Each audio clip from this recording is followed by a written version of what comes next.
వికసిత ఆంధ్రప్రదేశ్ అన్నాం, సంస్కరణలు తెచ్చాం. మరి ఇప్పుడు మేము చాలా కొత్త కొత్త బ్రిడ్జ్లు కూడా రూపొందించబోతున్నాం. భవిష్యత్తులో ఆంధ్రప్రదేశ్లో అడుగుపెట్టిన వాళ్ళందరికీ కూడా ప్రపంచంలోనే గొప్ప స్థలంకి వచ్చిన భావం కలుగుతుందని తెలియజేసుకుంటున్నాను. ఆ రకంగా ముందు పోవాల్సిన అవసరం ఉంది. మరీనాడు చూసినట్టయితే చాలామంది వస్తున్నారు, ఏదో ఒకటి చెయ్యాలని వస్తున్నారు. చెయ్యండి. మీకు ఎటువంటిది కావాలన్నా కూడా మేము తప్పకుండా సహకరిస్తాం. ఆ రకంగా మా యంత్రాంగాన్ని కూడా మేము సిద్ధం చేశాం. నేను ఎవరిని నిద్రపోనేను, నేను పోను. ఆ రకంగా ముందుకు పోవాల్సిన అవసరం ఉంది. చాలా బాగా చెప్పారు సార్. అంటే మనం ఎవరిని ఇమిటేట్ చేసినా అంటే వాళ్ళు ఇంతకుముందు ఏం మాట్లాడారో ఆ దాంట్లోంచి కొంత పికప్ చేసుకుని ఊహించి చెప్పడం, ఇట్లాంటివన్నీ కూడా ఎప్పుడైనా సార్ ముందు చేశారా అనే అవకాశం చంద్రబాబు నాయుడు గారి ముందు చేయాలి. I had like Akkineni Nageswararao గారి ముందు అంటే ఆయనే అడిగారు. ఒక ప్రోగ్రామ్ లో ఆయన ఆడియన్స్ లో కూర్చొని ఉన్నారు. నేను ఐ ఇమిటేటెడ్ ఆల్. తర్వాత అద్దరిని ఇమిటేట్ చేసావు, మరి అడ్డెందుకు వదిలేసావు అన్నాడు. అంటే సార్ మీరు ముందే ఉన్నారు, అదే పర్వాలేదు. ఈ ఒకటి గుర్తుపెట్టుకో, మిమిక్రీ కళాకారుడికి దొరికితేనే నేను పాపులర్. నువ్వు ఇప్పుడు చేయలేదనుకో, అతను ఎవరు కుట్టారు? నాగేశ్వరరావు గారు అసలు రటుడే కాదు, వాడికి బహుశా యాక్టింగ్ రాదు, అందుకే ఈ లోహిత్ కుమార్ అనేవాడు ఇమిటేట్ చేయలేదు అనుకోరు, చెయ్యి అంటే అంత స్పోర్టివ్గా ఉండాలి. మీకు నేను ఏమంటానంటే, మిమిక్రీ ఆర్టిస్ట్కి ఒక వాయిస్ దొరికితే మేము ప్రతి స్టేజ్ మీద చెప్తున్నాం. అది మిమిక్రీ ఆర్టిస్ట్ చెప్పడం వల్ల ఆర్టిస్ట్ కూడా పాపులర్ అవుతారు. మీరు మర్చిపోయిన కళాకారులను కూడా మేము చేస్తాం. ఇప్పుడు మీరు నమ్మరు, నేను ఏవిఎస్ గారితో కలిసి నేను ప్రోగ్రామ్ చేశాను. ఏవిఎస్ గారు చాలా ప్రోగ్రామ్స్ కలిసి చేసాం. నవ్వితేనవ్వండి బాపు గారి ఇదిలో ఆ సీరియల్ అప్పుడు కూడా చేసాం. నాకు బాగా క్లోజ్. భౌతికంగా మన మధ్య లేరు ఏవిఎస్ గారు. మేము కలిసినప్పుడల్లా ఊరికే నమస్తే అన్నో మీద బాగున్నాదా, ఎలాగున్నాడు, అయ్యో తొత్తే మీతో మాట్లాడి అంటే మేము ఊరికే టైంపాస్ మాట్లాడుకునే వాళ్ళం. ఇది అది బాపు గారు చూసి ఆయనకు పెళ్లి పుస్తకంలో ఛాన్స్ ఇచ్చాడు. అట్లా ఇప్పుడు మన ముందు ఏవిఎస్ గారు లేరు, కానీ నేను ఇది ఏవిఎస్ గారు అని చెప్పడం వల్ల ఏవిఎస్ గారు తిరిగి బ్రతికొచ్చినట్టేగా. That's how. అంటే it's one way of recollection. అందుకే మిమిక్రీ ఆర్టిస్ట్ దొరికే వాయిస్ ఏదైనా ఉంటే మీరు డెఫినెట్గా పాపులర్ అవుతారు. సార్ మిమిక్రీ అంటే యాక్టింగ్ అంటే ఎవరైనా చేయగలుగుతారు. ఇది అనేది చాలా ఇది స్కిల్ ఉంటే కానీ వచ్చేది కాదు. ఈ రంగంలో కూడా ఏదైనా అంటే సమస్యలు కానీ ఏదైనా ఉండడం కానీ కాంపిటీషన్ ఎలా ఏమైనా ఉంటుందా సార్? సార్ మిమిక్రీ ఆర్టిస్ట్లో కాంపిటీషన్ ఉంటుంది, డెఫినెట్గా ఉంటుంది. ఎందుకంటే ఇప్పుడు మేము ఈటీవీకి తడాకా అని ఒక మిమిక్రీ బేస్డ్ గేమ్ షో చేసాం. దానికి టోటల్గా 2 స్టేట్స్లో కలిపి మేము ఆడిషన్ చేస్తే వీ కుడ్ ఫైండ్ దాదాపు 1200 మంది మిమిక్రీ ఆర్టిస్టులని వడపోసాం. దాంట్లోంచి ఒక 45 మందిని తీసుకుని ఒక 5 టీములుగా ఫామ్ చేసుకుని then we did a show. మీరు ఆర్టిస్ట్ ఎన్నో సీరియల్స్ చేశారు, ఫిలిమ్స్ చేశారు, సింగరు. ఇన్నిట్లలో మీ మాటలు చూస్తుంటే అన్నిట్ల కంటే ఇదే బాగా ఇష్టమైనదిగా అనిపిస్తుంది నాకు. అంటే ఇది బేస్ అండి. Okay okay. అనేది ఏంటంటే నేను నా నేపథ్యం ఇది.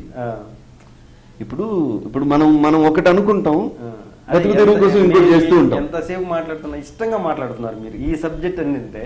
అది కదా, అంటే దట్ ఇట్ గోస్. అంటే నా బ్లడ్ లోనే మిమిక్రీ ఉంది.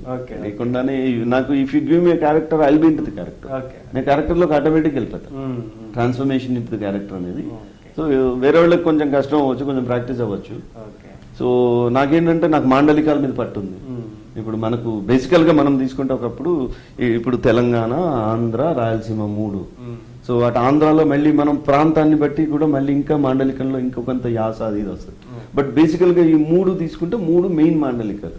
సపోజ్ మీరు నన్ను రాయలసీమలో ఏం చేస్తా ఉండవు నువ్వా, ఏమి ఒక తులసేపు రాదు నువ్వా, ఎప్పుడు వచ్చిండవు, అంత మంచిగా ఉన్నారంట అంటే మనం ఏ ప్రాంతానికి వెళ్తాం ఆ ప్రాంతానికి అడాప్ట్ అయిపోవడం.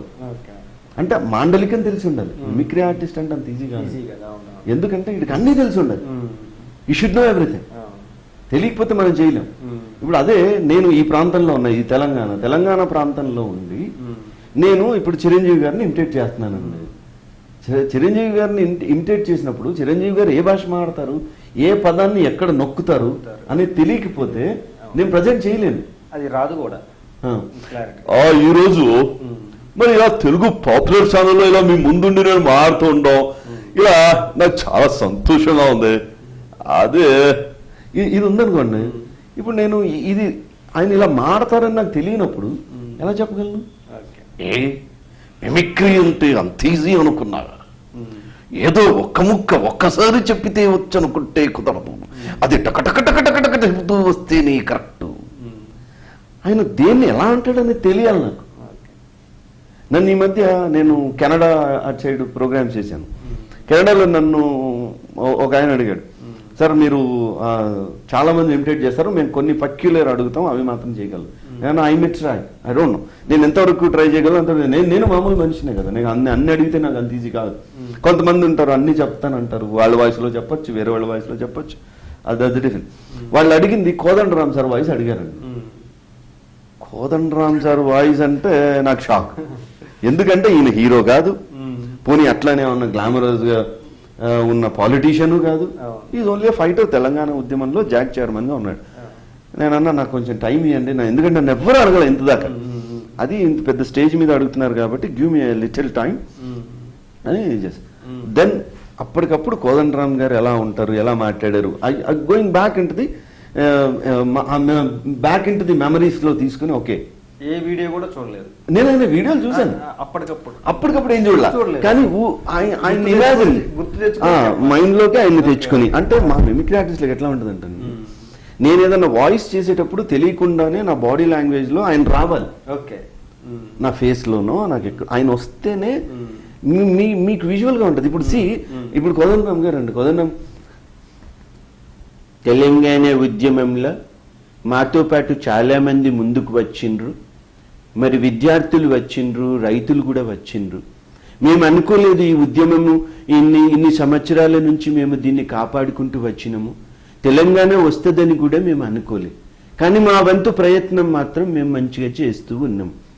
ఇంక మళ్ళీ అందరూ వచ్చి అడిగినరు, మీరు తెలంగాణ అంటున్నారు, మీకు ఇక 2 ఎంపీలు ఉన్నారు, అక్కడ మాట్లాడేటోళ్ళు ఎవరు లేరు, మీరు ఢిల్లీకి పోయి ఎట్లా కొట్లాడతారు, ఏం తెస్తారు అన్నారు. మేము ఒక్కటే అనుకున్నాం ఏంటంటే, మేమైతే మంచిగా పద్ధతి ప్రకారంగా మా పని మేము చేద్దాం, వస్తే వస్తుంది, రాకపోతే ఇక దానికి మన చేతిలో ఏమున్నది. పెద్దోళ్ళందరిని అయితే ఒప్పించే బాధ్యత నా మీద పెట్టిండ్రు.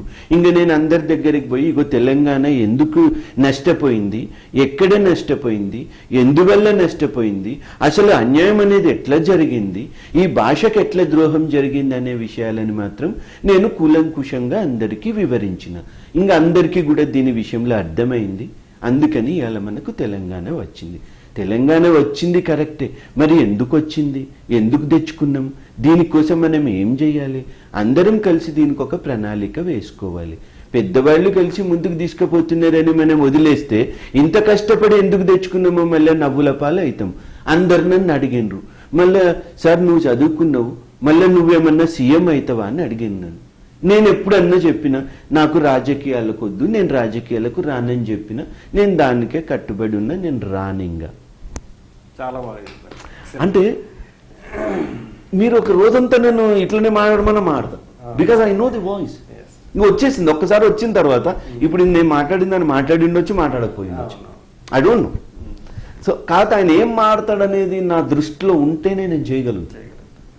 ఇప్పుడు ఇంకా టిపికల్ వాయిస్ తీసుకున్నాను అనుకోండి, ఇప్పుడు షాయాజీ షిండే వాయిస్ ఉందండి, అది జనరల్గా అతను బేసికల్గా ఒక మరాఠీ థియేటర్ పర్సన్. లక్కీగా ఏంటంటే ఒక పెక్యులర్ వాయిస్ కాబట్టి మన దగ్గర డబ్బింగ్ తనతోనే చెప్పించేవాడు.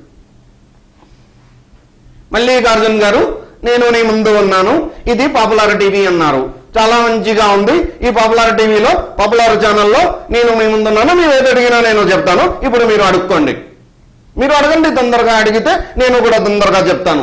ఎనీ ప్రశ్న, ఎనీ క్వశ్చన్, ఎనీ సెంటర్, ఏమైనా పర్వాలేదు, మనది పాపులర్ ఛానల్ కాబట్టి తెలుగు పాపులర్ ఛానల్లో మనం కూడా పాపులర్ అయిపోతాం. సో ఇది కొంచెం పెక్యులర్గా ఉండే వాయిస్. బట్ మిమిక్రీకి సంబంధించి హ్యావ్ బిన్ వెరీ పాపులర్. అంటే లోహిత్ అనగానే చాలా మందికి గుర్తొచ్చేది, okay I might have acted, నేను దాదాపు 14,000 ఎపిసోడ్లు యాక్ట్ చేశానండి టెలివిజన్లో. అంటే 17 మెగా డైలీ సీరియల్స్, అంటే నేను యాక్ట్ చేసిన ప్రతి సీరియల్ దాదాపు క్లోజ్ టు 1000 ఎపిసోడ్స్ వచ్చింది. కొన్ని 500, కొన్ని 800, కొన్ని 1000, కొన్ని 1000+. అంటే నాకు దీంట్లో ఏంటంటే గొప్పగా నాకు ఇప్పటికి చరిత్రలో మిగిలిపోయిన సీరియల్ అంటే మనశివధర్మ. మనశివధర్మ అనేది ఎంత పెద్ద కాస్టింగ్ అంటే నా ఫాదర్ క్యారెక్టర్లో అనంత్ నాగ్ గారు, నానమ్మగా వచ్చి రామప్రభ, ఇట్లా పెద్ద పెద్ద కాస్టింగ్ ఉండేది. నా క్యారెక్టర్ కూడా బాగా పెద్ద సెక్సీ అయిన క్యారెక్టర్. ఇంకా అక్కడ నుంచి మొదలెడితే పుత్తడి బొమ్మ, గోరింటాకు, ఆకాశగంగా, కుంకుమరేఖ, వాట్ నాట్, ఒక 17 సీరియల్స్. అటు మిమిక్రీ ఆర్టిస్ట్ అంటే లోహిత్ అనేవాడు మిమిక్రీ ఆర్టిస్ట్, లోహిత్ యాంకర్. అంటే స్టేజ్ యాంకర్లో I'm the only male anchor on stage.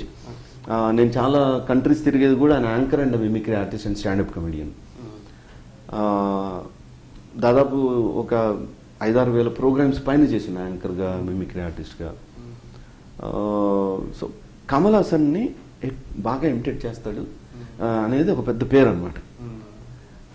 Like again ఇప్పుడు కమల్ హాసన్ అని అంటే నాకు ఇష్టమైన ఆర్టిస్ట్. అంటే ఏదైనా పాత్ర ఉంటే ఆ పాత్రలోకి వెళ్ళిపోయే ఆర్టిస్ట్, దానికోసం ఎంతైనా కష్టపడే ఆర్టిస్ట్. నాకు చాలా ఇష్టం. అంటే ఆ డెడికేషన్ అనేది ఇష్టం అండి. అంటే ఫస్ట్ ఆఫ్ ఆల్ తీసుకున్న ప్రొఫెషన్ని దానికి న్యాయం చేయాలి, దాంట్లో షార్ట్ కట్స్ ఉండొద్దు, ఈ ఫీలింగ్స్ ఎక్కువ. So I imitate Kamal Haasan like.